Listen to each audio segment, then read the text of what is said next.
Alright, so the View 37 from Thermaltake got a lot of people talking at CES this year where it debuted. It's a nice upgrade over its predecessor, the View 27, which looks very similar.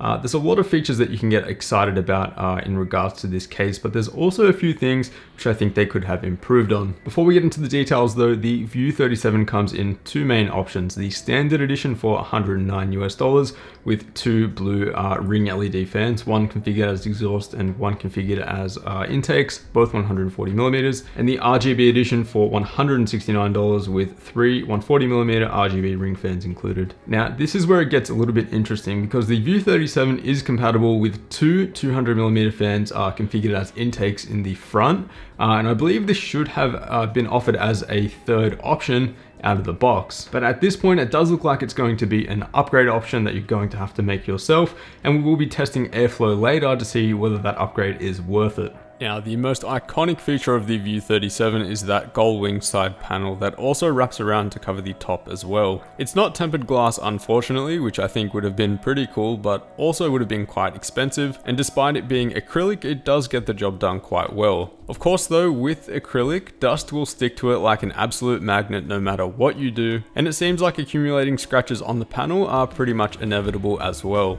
The front panel also, to my disappointment, is acrylic, so same deal here, lots of dust and scratches.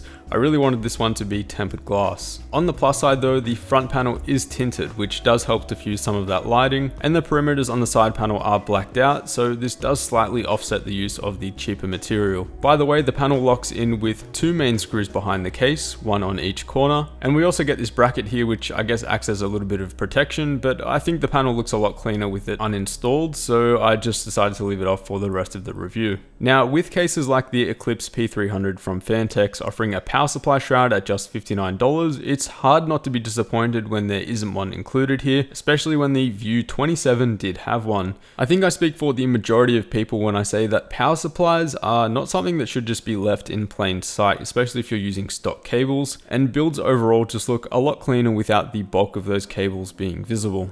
The case is quite large, also fitting up to an eATX motherboard, but one benefit from all of that extra size is you have plenty of options when it comes to radiator compatibility and fan placement, with up to a 420mm radiator in a side-mounted orientation, which has some breathing room through the side panel, which is good to see, or if you prefer a front-mounted orientation, up to a 280 or 360mm radiator is supported there. We've also got plenty of options for storage as well. Up to 8 2.5-inch drives can be mounted on the brackets behind the motherboard tray, or you could mount up to 7 3.5-inch drives in the case, 4 on the same brackets as we just looked at, and another 3 in the drive bays towards the front. Your graphics card can also be mounted vertically as well to show off the cooler, although you will be sacrificing airflow seeing as it's pretty close to the acrylic panel, and also the riser cable is something that you'll need to purchase yourself as one is not included. I would skip this though, as mounting the card vertically, although looking good, does increase load temps significantly unless you're water cooling.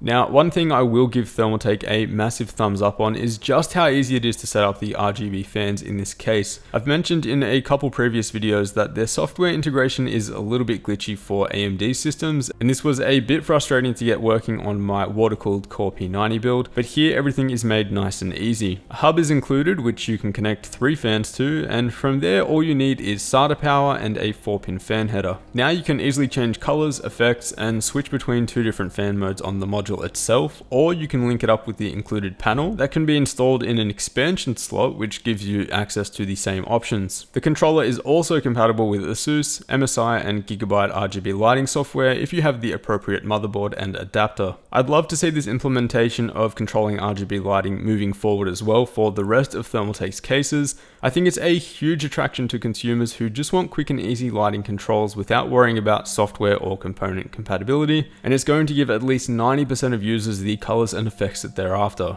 In contrast though, cable management is definitely something that could be improved. We do have rubber grommets for thick and bulky cables, but cable tie points are almost non-existent, and there's no encouragement for routing your cables in any particular direction. On the plus side though, we do have a lot of space between the motherboard tray and the side panel itself. Now let's talk about airflow and those 200mm fans, and as I said before, they don't come pre-installed and you'll have to purchase these yourself. They look pretty awesome in my opinion, however I do have two main issues here. Firstly, the fans don't align properly with the front panel and are offset a little bit to the left. It's not terrible and the fans still look great, it's just those with OCD should be warned before purchasing. And secondly, the performance improvement that you get from them is negligible. That's not to say that airflow is bad though, and actually I was surprised overall at the result here despite the View 37 not focusing a whole lot on airflow and instead more so on aesthetics. We can also see here that the front panel isn't as restrictive as it may seem, and removing it only gives us about a 1.5 degree improvement compared to stock.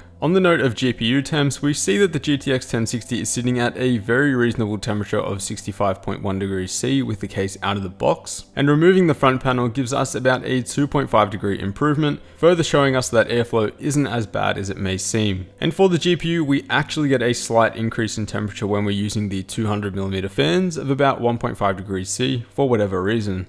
So, are the 200mm fans worth it as an upgrade? Well, probably not, but for an aesthetic standpoint, I can definitely see how they could be appealing to most people, and I think most people will probably just install them anyway, even if they don't make a significant difference to airflow. So the View 37 looks awesome, has an easy to use RGB fan controller, and airflow isn't too bad either, but I would really love to see more focus being put on the make or break features. Things like a power supply shroud and basic cable management options are things that I would consider to be pretty standard at this point. And even though we've got that awesome looking gull wing shaped side panel there, I do think that we are missing out on some of the basic features. At the very least, I would like to see a third option offered for the View 37, one which sort of corrects these features and steps it up to a more premium package. So I'd like to see one option where we have the 200mm fans pre-installed, one where we do actually get the riser card for the PCI Express slot for the vertical GPU, one which comes with the tempered glass front panel to replace the acrylic one, and one with a power supply shroud as well. I think at that point we would be getting a fairly premium case. As always though, I'm interested to see what you guys have to say in the comment section down below, so let me know what you think is make or break here. Don't forget to subscribe if you haven't already guys, and as always, I'll see you all in the next one.